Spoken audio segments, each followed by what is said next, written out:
minasyaitonirrajim. Bismillahirrahmanirrahim.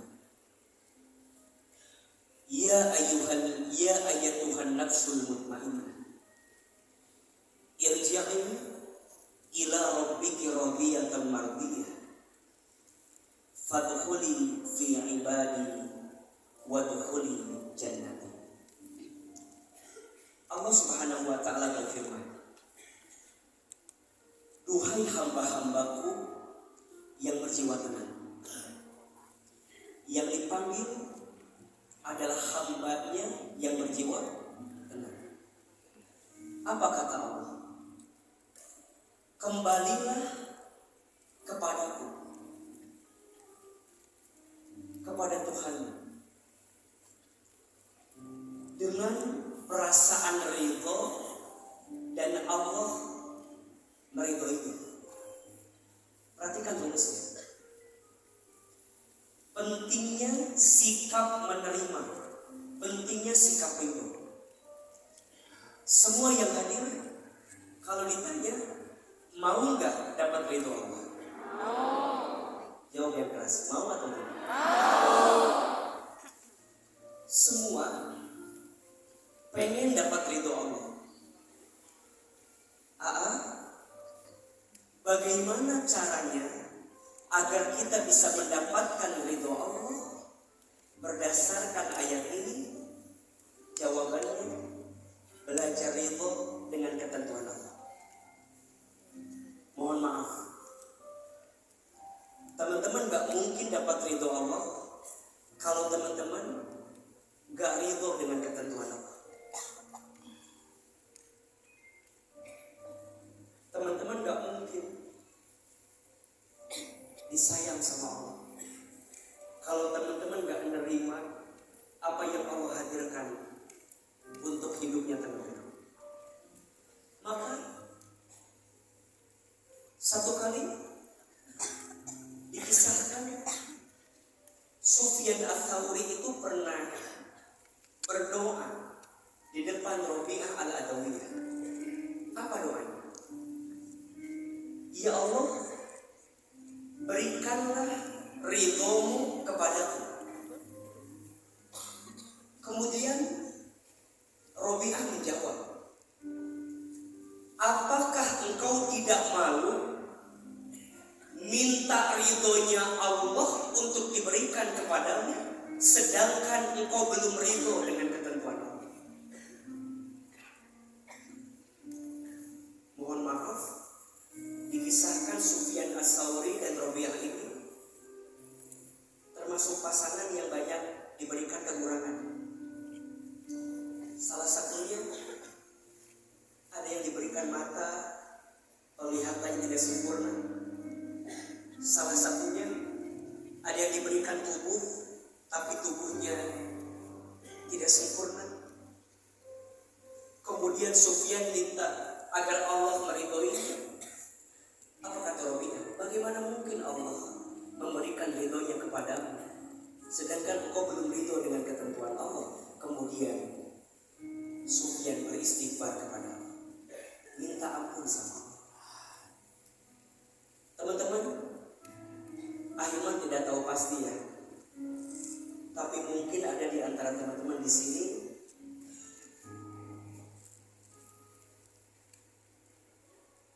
sering membenci ketentuan yang Allah hadirkan. Mungkin ada di antara kita yang belum menerima kondisi rumah tangganya yang sedang diuji. Mungkin ada di antara kita yang belum menerima kondisi keluarganya yang sangat sulit. Mungkin ada di antara kita yang masih belum terima sesuatu yang pernah terjadi dalam hidupnya di masa lalu. Saya nggak tahu pasti, tapi mungkin saja ada di antara kita yang belum ridho, belum menerima dengan segala ketentuan Allah. Padahal begitu pentingnya sikap ridho, sikap menerima kita terhadap takdir dan ketentuan Allah. Perhatikan hadis berikut ini. Bagus sekali. Ini di antara hadis yang sering menguatkan ahilman untuk belajar ridho, untuk belajar menerima atas setiap ketentuan Allah. Rasulullah Shallallahu Alaihi Wasallam bersabda, Inna idhomal jazai ma'a idhomil balad.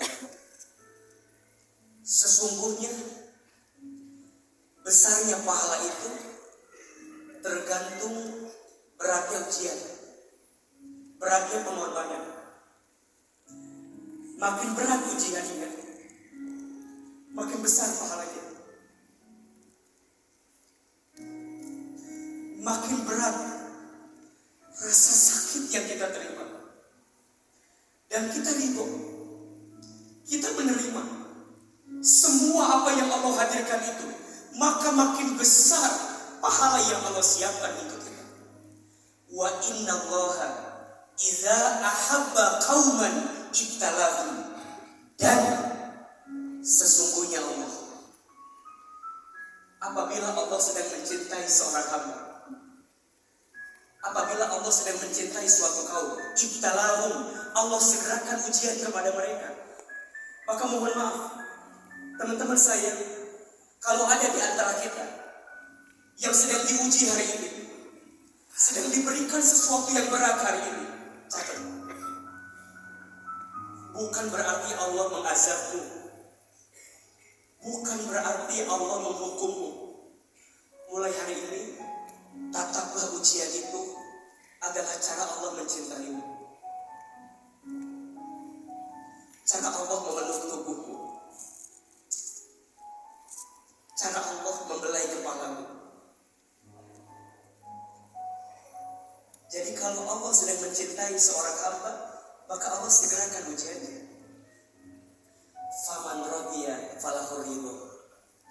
Barang siapa yang ridho, maka Allah ridho kepadanya. Wa man sakhita falahu sukhtu. Dan barang siapa yang murka, yang benci dengan ketentuan Allah, maka Allah pun murka benci kepadanya. Teman-teman, mungkin ya di sini ada yang pernah membenci ketentuan dalam hidup. Misal, mungkin ada di antara teman-teman yang pernah dekat sama seseorang, tapi nggak ada angin, nggak ada hujan, kemudian dia pergi meninggalkan kita. Ada? Ada? Yang mana orangnya itu? Yang mungkin kita pernah berharap sama seseorang, yang kita anggap dia akan jadi rumah, ternyata hanya singgah. Ada? Yang kita anggap dia jadi takdir, ternyata hanya hadir. Yang kita anggap dia teman hidup, ternyata numpang hidup. Ada? Yang kita anggap dia akan jadi tulang punggung, ternyata tulang lunak. Ada? Sampai mungkin, mohon maaf ya, sampai hari ini kita masih belum terima rasa sakit yang dia berikan sama kita. Ada? Sampai kalau ahilman bilang, udah maafin aja. Gak segampang itu. Mah ngomong maafin gak segampang itu. Tahu gak? Aku tuh ya, setelah putus sama dia, jadi gak bisa makan apa-apa. Terus saya bilang, emang kenapa? Iya, semua menu pernah aku makan bersama dengan dia ini. Lihat nasi, inget dia. Lihat ayam goreng, inget dia. Lihat kobokan, inget dia. Terus saya bilang, ada apa dengan kobokan? Iya, wajahnya kirung si kobokan. Aku tuh ya, setelah sakit hati sama dia, jadi gak tahu arah pulang. Kenapa? Hampir semua sudut kota Cirebon ada wajah dia. Terus saya tanya, emang dia teh siapa? Caleg. Maksudnya gimana?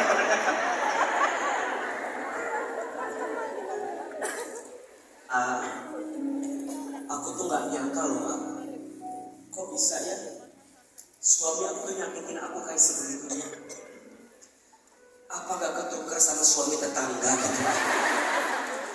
Dan suami tetangga mah asa soleh, asa baik. Teman-teman, Allah tidak mungkin meletakkan setiap takdirnya kepadamu kecuali Allah menyiapkan